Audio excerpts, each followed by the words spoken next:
Эрхэм үзэгч таныг бурхны шашны хосгүй гайхамшиг дайн дэлхийд үзүүлэгч Монгол туртан бурят зуны дундаас тодрон гэгэрсэн итгэлт хамбын ариун адэстад лагшинд бараалхан сансан сэжсэн хүссэн бүхтэн даатхан авралуудуулах ариуслын аялал өрн зал.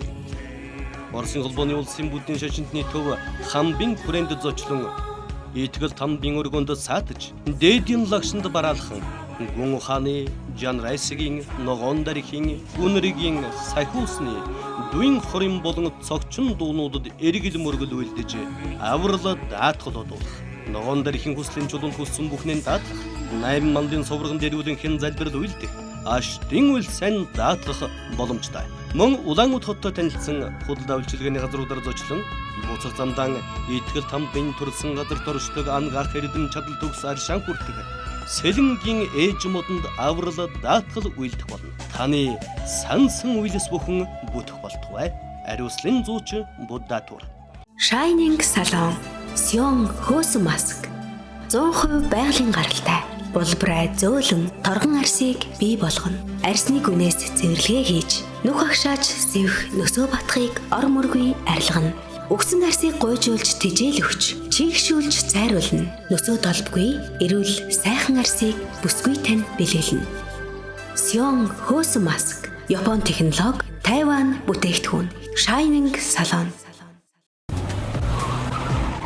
Бат хүлэг сервис, автомашин тогтчуулах аян зарлаа. Амортизатор солих үйлчилгээ. Хаяби, ремоут брендинг амортизаторын гудалдаа, Land Cruiser-ийн түлхэг солих үйлчилгээ. Jeep тоноглол, хамгаалалтын төмөр гүгүр. Safari Hall, салоны дуу дарах үйлчилгээ. Энгийн болон сонгодог загварын доторлогоо. Хэвлэмэл шавны хултаас. Бидний сонголт Бат хүлэг сервис. Бат хүлэг сервис, автомашин тогтчуулах аян зарлаа. Өчигдөр ордон хөдөлтөөр би яарад шүү дээ. Үгүй яха. Та Бат хүлэг авто сервис дээр очиод шалаа хулдааслуулчаа л та. Тэгэх юм бол угаас хэвлэхэд хялбар өгдөг байхгүй юу? Бат хүлэг авто сервисээ. Бүх төрлийн автомашины хэвлэмэл хулдаас салоны дуу дарах үйлчилгээ. Бидний сонголт Бат хүлэг сервис. Бид олон улсын санхүүгийн төвөдтэй шууд холбогдсон ажиллаж дэлхийн зах зээл дээр өөрийн байр суурийг тодорхойлж байна. Бид өөрийн хөрөнгөөр салбартаа тэргүүлж эрсдэл даах чадвараараа Монголд номер 1 боллоо. Таны өдрөд бизнесийн үйл ажиллагаанд тохиолдог эрсдлийг бид судлаж, зөвлөсөн мэдээг математик загвар модель дээр хургуулын шинжилэн эрсдлийн удирдлагын цогц шийдлийг боловсруулж өгнө. Мандал даатгал. Та бүгдээ амгалан гэрье. Жавзанда мутх төв Будда продакшнтай хамтран ТV телевизээр бурхны шний танилцуулах цуврал хичээлүүдийг хүргэж байгаа билээ. Энэ өмнөх хичээлээр бид нэр буддийн бяцлал түн дотроо тогтоох буюу анхаарал төвлөрлийн дасгалуудын талаар ярьсан. Ер нь бурхны шний танилцуулах хичээлүүд маань 3 гол сэдвийг тойрч хөндөж явагдана.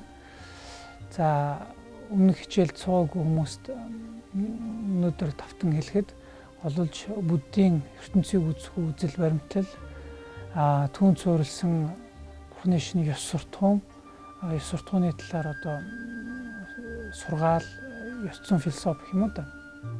За мөн энэ ёс суртахууны хэм хэмжээг хэрхэн хэвшүүлэх, дадлагжуулах, өөрийн амьдралын одоо мөр болгох ийм арга зам техник нь болсон бяцлал гэж юу вэ? Буддийн бяцлал юу гэж вэ? Товчтой буддийн ертөнцийг үзэх үзэл, буддийн ёс суртахуун, буддийн бяцлал гэсэн ийм 3 зүйлээр танилцуулах хичээлүүд маань үргэлжлэх юм байна.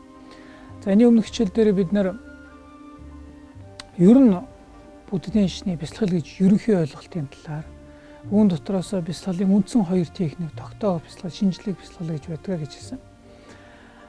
Тогтоох бяцлал, шинжлэх бяцлал, судрын ёсондоо тогтоох бяцлал, шинжлэх бяцлал гэж хэлдэг. Тарины ёсондоо бол үүсгэлийн зэрэг, төгсгөлийн зэрэг гэж. Бяцлалын маш их олон техникүүд байдаг боловч энэ 4 техник дотор буюу тогтоох бяцлал, шинжлэх бяцлал, за үүсгэлийн зэрэг, төгсгөлийн зэрэг энэ 4 дотор бол зүүчлэгдэж, ангилэгдэж багтах учиртай байна. За үүн дотроос хамгийн ихний одоо шат болох тогтоох бясалгал. За энэ дээр маш их олон нэрүүд байдаг гэж хэлсэн. Шинээжин гом буюу амирлан уршихуун бясалгал гэж хэлдэг. Жоггон буюу тогтоох бясалгал гэж хэлдэг. Дамбаа нэршиг буюу дөрдлөөр тавих бясалгал гэдэг одоо бүх нэршлүүд маань Бурхны шин тэгдэг нэг бясалгалын нэг төрлийн бясалгалын ерөнхий одоо бясалгалын одоо маш олон нэрнүүд болж таадаг. Энэ талаар одоо нэлээд хэдэн сэдвүүд болгоод бид нар орсон да тогтоох бясалгалд хэрхэн бэлдэх вэ? Тогтоох бясалгалыг одоо хийх үед ямар суудлаар суух вэ гэдэг юм уу? Тогтоох бясалгалын үргэлжлэх хугацаа нь ямар байх вэ? Юун дээр төвлөрч хийгдэх вэ? Зэргүүдийг ярьсан. Өнөөдрийн хичээл дээр бид нар энэ тогтоох бясалгалыг одоо илүү задалж ярих хэрхэн задалж ярих вэ гэхээр тогтоох бясалгалын нэгэн хэлбэр болсон амьсгал дээр төвлөрөх, амьсгалаа анзаарах энэ бясалгалыг хэрхэн хийгддгийг жишээнд авч байгаад тогтоох бясалгалаа илүү тодорхой болгож тайлбарлах. За мөн хэрвээ бид нар хугацаа амжих юм бол тогтоох бясалгалын үе шатууд гэдэг хичээлийг мөн орох юм аа. Тэгэхээр амьсгал дээр төвлөрөх. Амьсгал дээр төвлөрөх бясалгалыг үүний одоо хэрхэн бие организм болоод бодол санаа ер нь бүхэл төвшөнд амьсгал дээр төвлөрөх бясалгалаас гарах үр дагавруудыг бол сүүлийн үеийн барууны эрдэмтэд маш тодорхой судалж одоо клиник туршилтаар бол батлагдсан. Би дөнгөж саяхан Японд болсон эрдэм шинжилгээний хуралд үүнд оролцоод үүний одоо эрдэмтдийнх нь хийсэн илтгэлүүдийг сонслоо л доо. Тэгэхээр маш их тодорхой үр дагаврууд нь жишээлбэл хамгийн энгийн жишээн дээр хэлэхэд хүний дархлаанд нөлөөлөх. За бүр цаашлаад генетик түвшинд генийн одоо бидний ДНК зэрэгт нөлөөлдөг гэдэг нь бол хэдийн батлагдаж байна. За үүн төдийгээр энэ материалын өөрчлөлт үр дагавруудаас гадна хувь хүний зан авир төлөвшил эднэрт бол зөвхөн 2-7 хоногийн бод сэтгэл буюу инэр нэгүсэнгүн Бурхны шний бясалгалыг эрчимтэй хийснээрээ тухайн одоо сонгогдсон ангийн хүүхдүүдийн хоорондын харилцаа хийгээд одоо бусдыг хүндлэх тал дээр бол илт өөрчлөлт ажиглаж байна гэж одоо нейросайенсийн том эрдэмтдийн хийсэн илтгэлүүдэд дурддагдж байна лээ. Тэгэхээр энэний талаар нэлээд баттай надад материалуудаа өгсөн. Одоо би дараагийн хичээл дээр илүү тодорхой болгож та бүхэнд хүргэх баг. Тэгэхээр өмнөх хичээлдээ ярьснаа багцлаад одоо эргээд сануулад хэлэхэд тогтоох бясалгал гэдэг бол хүн замбраагүй олон бодлоо хянт сурах. Хүн яг бодийн төвлөрийн хий гэсэн зүйл дээр оюун бодлоо нэгэн үзүүр сэтгэлээр төвлөрүүлж өөрийнхөө бодлыг хянж чаддаг, хэрэггүй олон бодлоо унтрааж өөрийнхөө бодлыг одоо өдөрдөн жолоодож чадах энэ чадварыг маань хөгжүүлдэг ийм дасгалуудыг л бид нэр тогтоох бясалгал гэж хэлдэг. Бид нэр ер нь маш олон зүйлүүдийг сурч дадлагж үж болдог л да. Одоо хар багаас эхлээл бид нэр толгоогооч таахгүй үгээрээ хэлж мэддэггүй юм л хүүхдүүд төрсөн болвол одоо гадаад дотоод олон хэлтэй маш их олон мэдлэгтэй гүйж харьяаж чаддаг ийм хүмүүс болж. Тэгэхээр эдгээр чадварууд нь бүгдээрээ дадлагжуулалт олон давтан хийсний үр дүнд бидэрт бий болдог угаадаг л за жудогийн дасгалч байт юм уу боксийн дасгалч гэсэн тодорхой онолд суйрлагдсан энэ техник дасгалуудыг олон давтан хийсний үр дагаварт ийм чадваруудыг эрхшээдэг угаадаг л бидний юмн дээр төвлөрөх чадвар маань энэ оюуны чадамжаанд хүртэл тодорхой дасгалын үр дүнд илүү хүчтэй болж одоо чаддгаа гэж Бурхны шинтнүүд итгэдэг байх юм. Ийм одоо үндэслэлийг гаргаж үүнийг хөгжүүлэх тодорхой арга замуудыг одоо санал болгож дэвшүүлдэг. За энэний нэг жишээ нь бол амьсгал дээр төвлөрөх. Амьсгал дээр төвлөрөх дасгалыг ер нь хоёр янзаар сайшаасан байдаг л да. Бидний анхаарал бид нар өөрөө оюун бодлоо хянт сурах ийм чадварыг нэмэгдүүлэх. Түүний тулд бид нар оюун бодлоо хүчээр тодорхой нэгэн зүйл дээр барихыг хичээдэг. Юу өөр бодол ороод л дахиад биш би энэ дээр төвлөрч байгаа шүү дээ. Дахиад өөр бодол зурвс гэсэн бодолч байт юм уу? Тэр жигтэй за маргааш чи юу лээ гэж бясалгал хийж байгаач бүр мартаад өөрийн бодсооч биш би бясалгал хийж байгаа шүү дээ. Энэ дээр төвлөрч байгаа шүү дээ гэж хэрэг авчираад байхын хэрээр ингэж махар зүтгэхийн хэрээр л өөрийгөө бодлоо хянах үүн дээрээ тогтох чадвар маань алгуур нэмэгдэнэ гэж л энэ тогтоох бясалгалын онолын номнууд дээр гардаг. Энийг хийхэд олон дасгал байдаг дотроос амьсгал дээр төвлөрөх нь одоо юугаараа их давуу талтай байдаг вэ гэхээр нэгд бусад төвлөрлийн дасгалууд маань жишээлбэл голцоо шаргам төсөөлөн бодох бясалгалууд. Жишээлбэл одоо Шри-Ланк Бирмийн лам хуургууд бол яг хамны өмнө юм цэнхэр шар улаан дискүүд тавьж байгаа. Тийм дискүүд тавьж байгаа. Дискээ нэлээд мудаан харж байгаа. Тэгээ нүдээ над дотор тэр шар улаан дискүүдийг бодож өөр юу ч бодохгүй ш. Зөвхөн тэр дискээ бодно гэл өөр бодлууд орж ин буцаад тэрийгэ тодруулан бясалгана. Тодруулан хөдлөхгүй бясалгана. Энэ хэрээр л энэ дээр төвлөрөх чадвар нь оюун надаа захирагдах боломж нь илүү нэмэгдээд байдаг гэж үздэг. Тэгэхээр дийлэх тогтоо бясалгууд маань дотроо оюундаа нэг юмыг ургуулад түүн дээрээ төвлөрч түүнийг илүү тодорхой болгож бясалгадаг болвол бас бодит биш зүйлсийг гэсэн үг л да.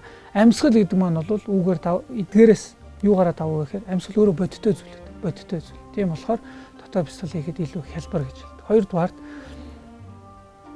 бид нэр оюунаа тэр бясалгаж байгаа зүйл дээрээ л анхаарлаа төвлөрөж түүнийг үргэлжлүүлэн ажиглж оюунаа түн дээр тогтоох хэрэгтэй байдаг. Тэгтэл ингэж бясалгалыг хийж явах үед за үүнд бас би нэг жоохон нэмээд тайлбар хийхэд нүдэрээ харж ч юм уу чихээрээ сонсож бясалгал хийхийг ер нь Бурхны шинд санал болгодоггүй л дээ. Мэдрэхүүн 5 эрхтнийг ер нь ажиллуулахгүйгээр зөвхөн сэтгэлийн эрхтнийг ажиллуулж бясалгал хийх ёстой гэж үздэг байх юм. Тэгэхдээ амьсгалаа анзаарах мэдрэмж, амьсгал гэдэг нь өөрөө бодиттой. Хоёрт тэр бясалгаж байгаа зүйл маань бас нэг юм анхаарал орхигдоод би өөр зүйлийг одоо бясалгалаа умартаад гэх юм уу та догширно гэж хэлдэг. Та бодлоо нь өөр тийшээ явцсан байх үед бясалгалыг банк сануулдаг юм дохиотой. Хөөе чи бясалгаж байгаа шүү гэдэг энэ пульс маягтай дээд гэдэг байх юм болвол энэ их одоо ашигтай гэж хэлээд байдаг. Хөөе би чи энэ дээр төвлөрч бясалгаж байгаа шүү гэж надад сануул. Амьсгалыг яг тийм гэж хэлдэг. Эхлэлтэй, төгсгөлтэй. Эхлэл болгоно бид биеийн тусны мэдрэмжийг өгч яадаг. Тэгэхээр юм маань эргээд биднийг дөрдөл мэдрэмжийг буюу бясалгаж байгаа шүү дээ гэдэг эргээд санаж, эргээд сэтгэлээ бясалгалын объектн дээр авчирхад бол нэмэр болж өгдөг. Тийм болохоор амьсгалыг ийм хоёр утгаар нь бол давуу талтай. За үүн дээр өмнөх хичээл дээр хэлсэндээ хит олон бодолтой хүмүүс бол эхлээд бодлыг хянахад бол их төвөгшөөл бэрхшээлтэй байдаг бол амьсгал дээр төвлөрөөд бол давуу илүү хялбар бүтдгээ гэж хэлдэг. Тэгээд бид нар амьсгал дээр төвлөрөх. За амьсгал дээр төвлөрөх бүддийн бясалгалууч гэсэн дотор маш олон төрлүүд байдаг. Жишээлбэл маш олон яригддаг донлон буюу авал өгөл гэж хэлдэг. За тэгээд энэ Рома жамаатайгаа холбоотой баруун зүүн 9 удаа аваад 9 удаа тавиад хамтдна гэл гэх мэт бясалгалууд. Үгүй бол амьсгал авч байхдаа төрснөө бодох, амьсгал гаргаж байхдаа ингээл хизээ нэгэн хүндээ гэж мөнх усыг бясалгатай холбогч байт юм. Ийм олон амьсгалтай холбогдсон бясалгалууд байдаг дотроос өнөөдөр миний тайлбарлах байгаа бясалгал бол цэвэр яг амьсгалыг өөрийг нь ажиглах буюу цэвэр одоо сэтгэл анхаарал төвлөрлийг хөгжүүлэх бясалгал.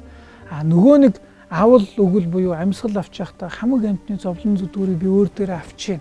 Амьсгал гаргаж байхдаа өөрийнхөө хамаг одоо аз жаргал сайн сайхан бүгдийг би бусдад өгч гэнэ гэж бодох бясалгал байдаг. Маш хүчтэй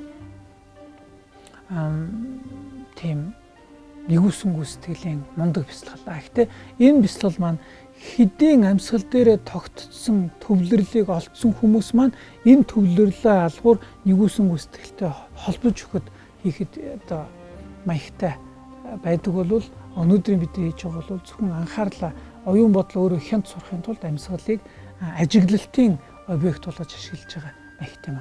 Тэгэхээр амьсгалаа ажиглах. Маш ерөнхийдөө ярихдаа бол өмнөх хичээлүүдийг хийсний дагуу бясалгалын бэлтгэл үе шатыг өнгөрөөд бясалгалдаа сууж нөгөө цогшин буюу одоо 3 цагийн 10 зүгийн бурхтыг өмнгийн огторгуудаа бодож тэднийг одоо эстетик бясалгалыг мань үр бүтээлтэй бол эстетлээрэ гэж боддог ч байт юм уу. Сайн зүйлийг хий, хамаг амьтны тусын тулд би энэ бясалгалыг хийх мэт зөв сэдэлтүүдийг төрүүлж аваад бясалгалдаа орж эхлэх. За бясалгалдаа орж эхлэхдээ ер нь бол өөрийнхөө амьсгалыг л анзаарах. Өөр юу ч бодгош. Бүхий л анхаарлаа амьсгал хэрхэн авч байна, амьсгал хэрхэн гарч байна гэдэг энэ зүйл дээр л төвлөрүүлж өнгөрөх. Бодол өөр тийш онгол буцаал амьсгал авч байна, гарч байна гэх мэтээр. За үүн дотроос эхлэн суралцагч нарт амьсгал дээр төвлөр бяцлаглалыг хэрхэн хийх нь ашигтай гэдэг вэхээр амьсгалаа тоолох гэж хэлдэг юм. Амьсгалаа тоолох бяцлал гэж. Тэгэхээр санаатайгаар амьсгалаа өөрөө зохицуулах оролдлогыг хэлгүүгээр өөрөлдөл амьсгалаа би өөрөө утасгаж тайвшруулах юм уу, богиносох ийм орлогыг амьсгал бол зүгээр зөнгөөр бид рефлексээр л явж байдаг тэр амьсгал маань авдаг гардагаараа явж байна. Харин би зөвхөн бүхий л анхаарлаараа амьсгалаа би авч байна, за гарч байна.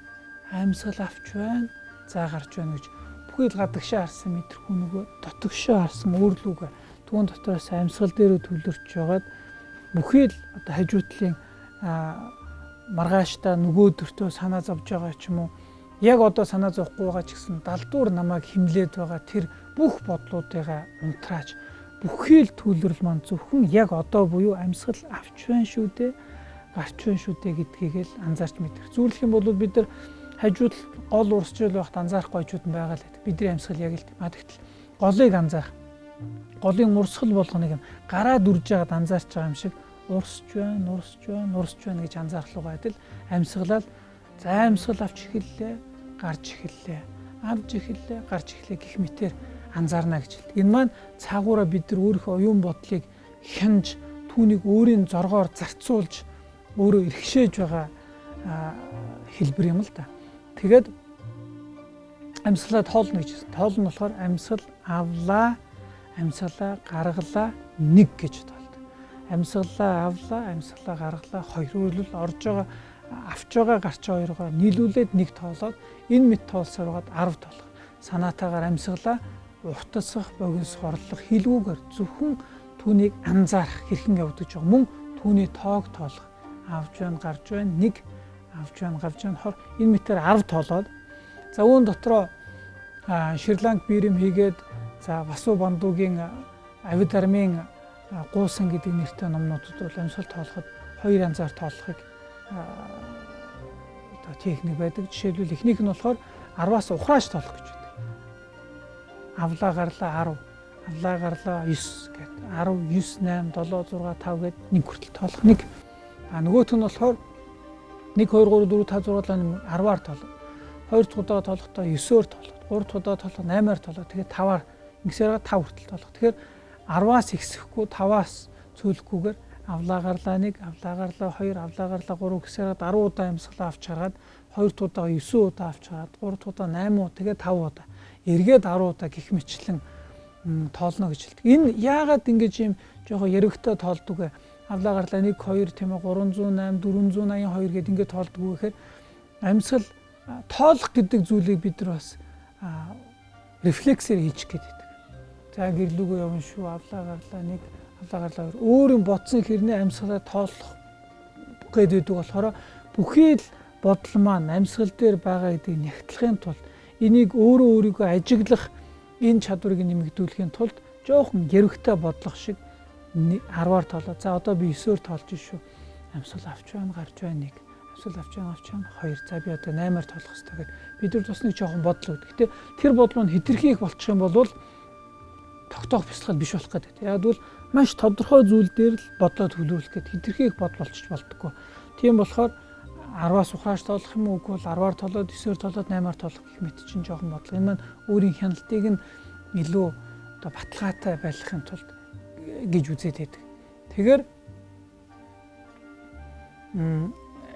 нөгөө талаар хүмүүс асуугаад байдаг энэ альва нэгэн бяцлаглалын техникүүд хийгээд буруу зөв хийгээд сүр гүр дагавар гарах уу гэх мэт байдаг л да.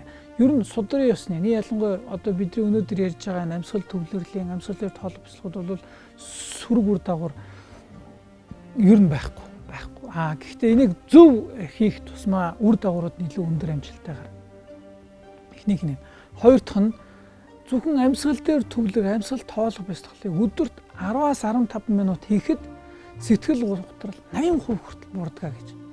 Манта сайн миний оролцсон эзэмшлийн оролд орсон эзэмтэд дурдж байсан л. Тэгэхээр хүн бүхий л өнөө маргааш айд сүүс тэр болгоно орхиод анх удаа дотгошоогоо яг амьсгал гэдэг зүйл дээрээ төвлөрч өөрийнхөө оюун бодлыг одоо цэгцлэх гэх юм уу та энэ дээр тогтоох, барих, хянах орлогыг хийхтэйгээ зэрэг бидний бодлын самуун гэх юм уу шууган асар их унтарч ирдэг.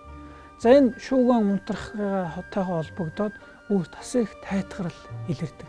Ер нь амьсгал дээр төвлөрөх бяцлагыг 2-3 минут хийж явах үед би өөрөө албаар амьсгалаа удаашуур тайтгарл орлого хийгээгүй батал цаанаасаа амьсгал маань зөөлгөж эхэлдэг. Зөөлгөж, уян болж орж биш тийм ээ. Орлоо гарлаа биш. Орж байна, гарч байна, зөөлгөж байгаа мэдрэмжүүд. Тэгэхээр энэ үед амьсгал дээр төлөв бяцлаг хийхэд амьсгал авч байгаагаа хаанаас эхэлж тоолох вэ, мэдрэх вэ гэх асуулт ургаж гарч ирдэг. Тэгэхээр номнууд гарахтаа хамрын үзүүр дээр төвлөрнө гэдэг. Бүх анхаарал маань хамрын үзүүр дээр төвлөрч чад хамрын үзүүрээс та бүгд хийгээд үзэхэд өөрийн ирэхгүй анзаардаг л энэ тийм хүнд бэрх биш.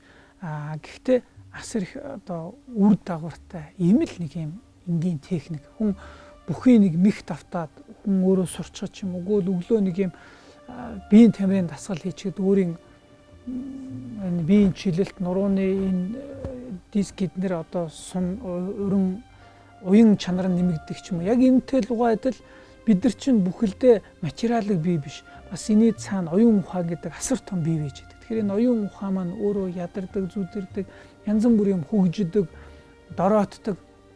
Тэгэхээр үүний нэг тодорхой нэгэн чадамж буюу анхаарал төвлөрлийн нэмэгдүүлэх.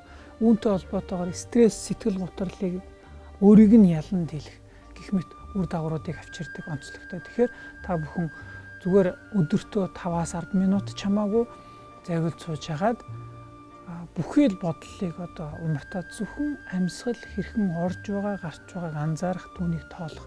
Мөн 5-10 минутыг зарцуулахыг оролдоорой.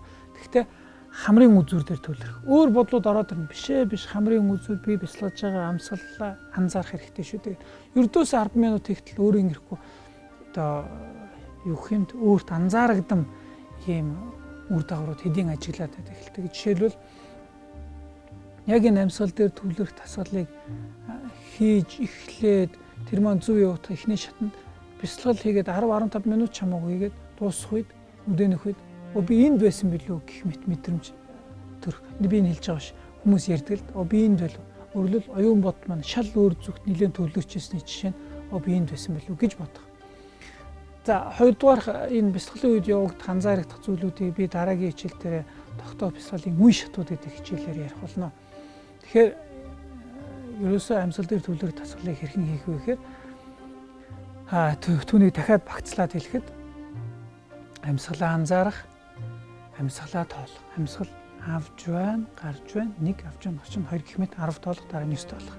За энийг хийгээд байхын хэрээр явцын дунд зөвхөн амьсгал авлаа гарлаа гэдээ өнгөрчөөсөн бол явцын дунд бүхий л анхаарлаа түүн дайчилж хэрхэн авж байна шүү дээ, авж байна. За буцаад гараад эхлэх гих мэтлэн одоо зүрлэх буцаад гараад за дахиад аваад эхлэхээр нэгж хугацаанд оногдох бидний анхаарлын нягтрал их болчтой юм шиг байна. Яваанд амьсгал маань өөрт маш урт удаан болох шиг анзаарагдах. Амьсгал заавж байна. Тэр болгонд надад мэдрэгдэж байгаа бүх зүйлийг анзаарах. Ингэж байна, ингэж. За хамрын үзүүрээс эхэллээд тэгж байна. За буцаж гарч эхэлнэ. Сүүлдээ бүр амьсгал аваад зогсох, гараад зогсох тэр хугацаанд хүртэл удаан мэт санагдана гэж. Өөрөлдөл амьсгал аваад гарсан тэр хоосон дээр төвлөрөх. Өмнө нь бол амьсгал аваад гараад дахиад аваад тэр хооронд зай байхгүй мэт байсан бол явцын дунд тэр бяцлал тэр анхаарлын нягтрал нэмэгдэхийн хэрээр амьсгал аваад гараад тэр хооронд тодорхой хугацааны дараа дахиад авч эхэлж байгаа мэт өөрт анзаарагдах гэх мэт яригддаг л да. Ер нь тэр одоо Басуу Бандуугийн Авидармын гуусан гэдэг номонд амьсгал дээр төвлөрөх техникийн талаар ярьдаг. Үүн дээр гарахтаа амьсгал тоолго, амьсгал дээр төвлөрөх тасгалаар одоо самади 1-р самади, 2-р самади, 4-р самадид нэвтрэх үед бяцлагын үед амьсгал зогсноо гэх мэт яригддаг. Бяцлагын үед амьсгал зогсноо. Энэ маань яг амьсгал бүхэлдээ зогсохын нэр юм уу үгүй бол нэг амьсгал маань маш нанг буюу их удаан тийм нарийн болохын хэлбэр юм уу. За өвтэй ч гэсэн тийм ном дээр гардаг. Гэтэ би энийг яг тэгдэг гэж хэлж мэдэхгүй. Гэтэ ном дээр хатдаг. Гэтэ зүгээр анзаарагдаг. Амьсгал дээр төвлөрөх бяцлагыг хийдэг хүмүүсийн яриаг бичвэрүүдийг эрдэмшлэгийн тэр бүтээлүүдийг харж байхад амьсгал дээр төлөв бясалгал гүнзгийрхийн хэрээр үүнд байгаа анхаарлын нэгтрэл өндөр болох. Тэр нь маш удаан амгалантай авж байна, гарч байна гэх шинжүүд илэр тийм шиг байна. Тэгэхээр одоо бүхэлдээ бол ердөө энэ л ийм энгийн техник. Гэхдээ энэ үр дагавар нь бол хэдийн клиник туршилтаа, лабораторийн нөхцөл батлагдсан гэж одоо олон эрдэмтэд ярьж байна. За баруунд бол бүр дунд сургуулийн хөтөлбөрт бол хүртэл ордог гэж хэлж байна. Энэ маань цаагаараа бид нэр булчингийн дасгал гэж булчингаа өгжөөж болдог. Сунгалтын дасгал эдгэл угаадал бид нэр өөрийнхөө оюун бодлыг хянах чадварыг нэмэгдүүлэх тодорхой бурхны шинд байдаг ийм л дасгалууд байна. Өнөөдөр хичээлэнгүүд өндөрлөө дараагийн хичээл дээр бид нэр бясалгалын үе шатууд гэж яригдана. Энэ ямар учиртай юм бэ гэхээр энэ бясалгалыг хийснээрээ тодорхой үр дагаврыг бид нар тавьчирна. Ашиг тустай гэдээ бид нар хийдэг. Энэ ашиг тусууд нь хэрхэн гарч ирдэг вэ? Хизээ гарах вэ? Тийм ээ. 100 жилийн дараа юм уу? 50 жилийн дараа юм уу? Яг даруйда. Тэгэхээр энэ анхаарал төвлөрлийн дасгалуудыг хийснээрээ бидний анхаарал төвлөрөл тодорхой түвшинд нэмэгдэж эхэлнэ гэж үздэг. За энэ нэмэгдэж байгааг нь үе шатуудад хуваагаад сэтгэл орш 9 орон гэж байдаг. Симнэгүй би сэтгэл орш 9 орон. Өөрөлдөл бидний анхаарал төвлөрөл алуур нэмэгдэж байгаа тэр хөгжлийг нь 9 үе шатад хуваагаад ингэдэг. Дараагийн үед ингэнэ. Өөрөлдөл бясалгагч хүн өөрөө өөр дээрээ анзаарч энэ зүйл маань зөв явагдаж байна уу? Эний одоо аль түвшинд нь би өөрөө байна гэдгийг маань тодорхойлоход маш их нэмэртэй байдаг. Ийм болохоор дараагийн хичээл сонирхолтой байх болов уу гэж бодож байна. Анхаарал тавьсанд баярлалаа. Эрхэм үзэгч таныг бурхны шашны хосгүй гайхамшиг дайн дэлхийд үзүүлэгч Монгол туртан бурят зуны дундаас тодрон гэгэрсэн итгэлт хамбын ариун адистад лагшинд бараалхан сансан сэжсэн хүссэн бүхтэн даатхан аврал удуулах ариуслын аялал өрн зал. Орсын холбооны улсын бүдгийн шашинтны төв хамбын хүрээнд зочлон итгэл тамбын өргөнд саатаж дээдийн лагшинд бараалхан гүн ухааны Жан Райсгийн ногоон дархийн гүнригийн сахиусны дуин хорин болон цогчин дуунуудад эргэл мөргөл үйлдэж аврал даатгалуудуулах ногоон дархийн хүслийн чулуунд хүссэн бүхнээ даатгах 8 мандын совргон дэрүүлэн хэн залбирал үйлдэх аштын үл сайн даатгах боломжтой. Мөн Улаанбаатар хоттой танилцсан худалдаа үйлчилгээний газруудаар зочлон буцах замдаа итгэл тамбын төрсэн газар торшдог ангаах эрдэм чадал төгс аршаан хүртэх сэлэнгийн ээж модонд аврал даатгал үйлдэх болно. Таны сансан үйлс бүхэн бүтэх болтугай. Ариуслын зууч Буддатур. Бат хүлэг сервис автомашин тогтчуулах аян зарлаа. Амортизатор солих үйлчилгээ. Хаяби, ремоут брендийн амортизаторын худалдаа, Land Cruiser-ийн түлхэх солих үйлчилгээ. Jeep тоноглол, хамгаалалтын төмөр гүгэр. Сафари хоол, салоны дуу дарах үйлчилгээ. Энгийн болон сонгодог загварын доторлогоо. Хэвлэмэл шавны хултаас. Бидний сонголт Бат хүлэг сервис. Бат хүлэг сервис автомашин тогтчуулах аян зарлаа. Өчигдөр ордон хөдлөө би яарад штэ. Үгүй аха та Бат хүлэг авто сервис дээр очиод шалаа хулдааслуулчаа л та. Тэгэх юм бол угаас эвэрлэхэд хялбар өгдөг байхгүй юу? Бат хүлэг авто сервисээ. Бүх төрлийн автомашин хэвлэмэл хулдаас салоны дуу дарах үйлчилгээ. Бидний сонголт Бат хүлэг сервис. Хүссэн бүхнийг хайрлагч итгэлт хамбын ариун лагшинд бараалхан Улаанбаатар зочлох хүмүүний төлөө хүмүүс мандал даатгалаар даатгдсан ариуслын аялалд урьж байна. Ариуслын зууч Буддатур. Бид олон улсын санхүүгийн төвөдтэй шууд холбогдсон ажиллаж дэлхийн зах зээл дээр өөрийн байр суурийг тодорхойлж байна.